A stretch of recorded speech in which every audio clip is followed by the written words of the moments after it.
ګرانو کتونکو الف خان شیرپوی ما خبره ترې به کوو یو وارې بیا په ګرانۍ باندې چې دې وخت کې چې څومره حکومتي ډلې دي نو په احتجاج باندې دي او دا کم خلکه چې د پچکانه حرکت یې کوي هغه پاکستان تحریک انصاف والا دي. دوی د چا خلاف مظاهره کوي؟ قوم ته په سترګو کې خورې اچولو دپاره دوی هم په سوشل میډیا باندې راشي په مختلفو ځایونو کې چیرې موږ هم مظاهرې کوو موږ هم مظاهرې کوو. خو الحمدلله د 400 خلکه په دې باندې پیښ شو چې د 18 ترمیم لاندې صوبایي خودمختاري چې کومه ده دا د صوبایي حکومت اختیار دی چې اوړه ارزان کا اوړه ګران کا غنم را پیدا کا غنم شاټ شو دا ټول دغه وزیر اعلی کار دی. نو ګرانو کتونکو نن په 400 کې ډېره زیاته تیاری شوې وه پی ټي آی والا د 400 چوک کې به وي مظاهره کوو.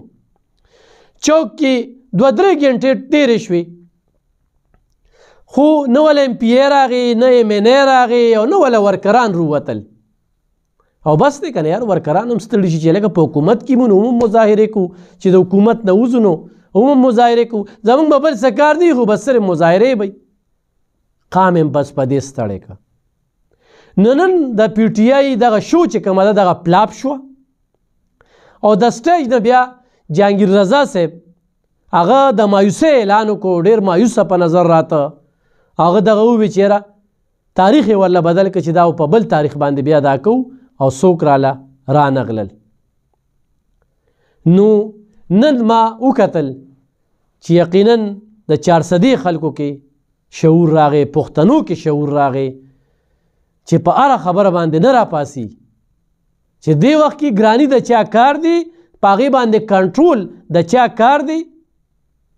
او هغوی هم راځي او احتجاج کوي. نو دونه پچکانه حرکت خو نه دي په کار دې قوم سره به تر کومې تاسو دوکې کوئ. دې وخت کې عمران خان منو چې پاپولر لیډر دی اکثریت یې په پاکستان کې شته په 4 واړو صوبو کې شته په پنجاب کې حکومت دی په ګلګت بلتستان کې حکومت دی په پښتونخوا کې حکومت دی. خو دا 2 صوبې چې موږ ته پاس کو 15,000 میټر ټن غنم رالیږي ولې نه رالیږي دا وزیر اعلی ورته سترګې نشي برنولی. نن ورشه په پنجاب کې ځای په ځای په 600 روپۍ باندې سرکاري تروړه ده او داسې کولو پراته دي هېڅ قسمه رش او دغه نشته.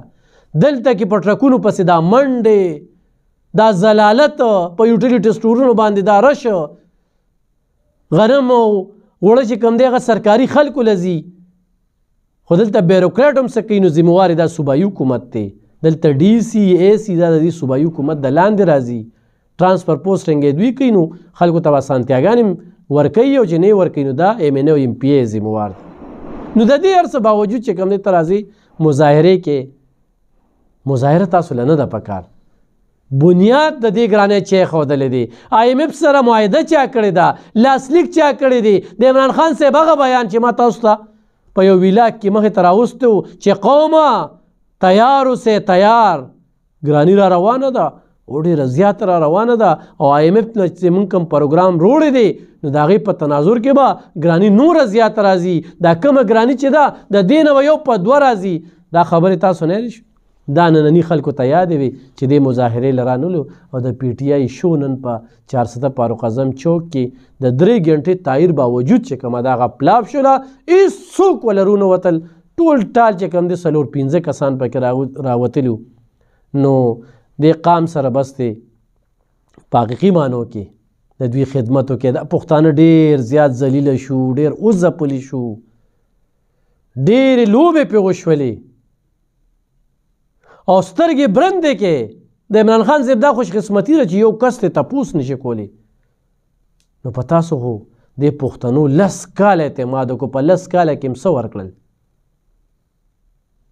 څه کار مو ښایه چې یاره دې قام لم څه کار کړی دی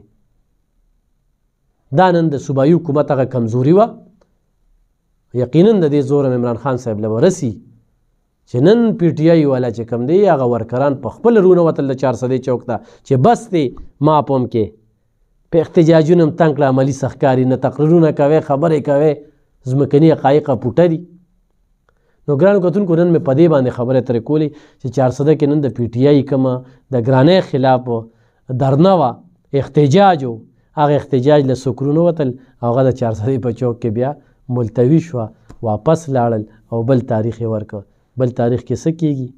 کېدی شي چې هغې کې بیا حکومت نه وي خو دا خبره یاد ساتل دي ډېره مننه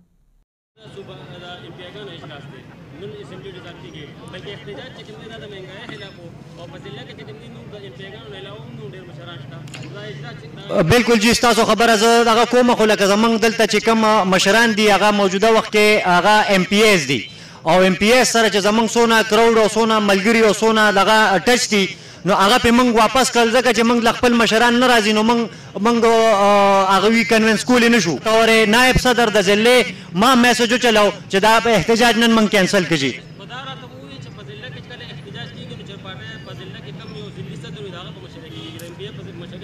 نه جی زمونږ ضلعي صدر چې کوم دی عزیز الله خان زمونږ ضلعي صدر عزیز الله خان زه ستاسو په سوال باندې پیښ شوم هغه ټول اختیار ما ته راکړی دی ځکه دا شیز ما کینسل کړه چې ما سره ایم پی ایز نه وي نو زه د احتجاج